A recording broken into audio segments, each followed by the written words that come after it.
irema mu butaka amatungo yose n'inyamaswa zo mu ishyamba zose n'inyoni n'ibisiga byo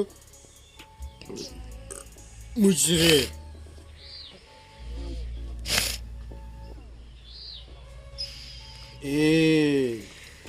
Ibizanira umuntu ngo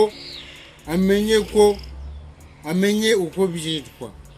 Umuntu aravuze ati iyi ni inka, iyi ni inyamaswa, iyi ni igikururuka.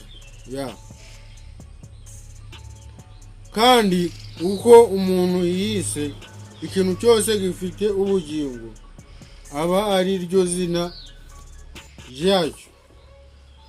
Uwo muntu yita amatungo yose n'inyoni n'ibisiga byo mu kirere n'inyamaswa zo mu ishyamba zose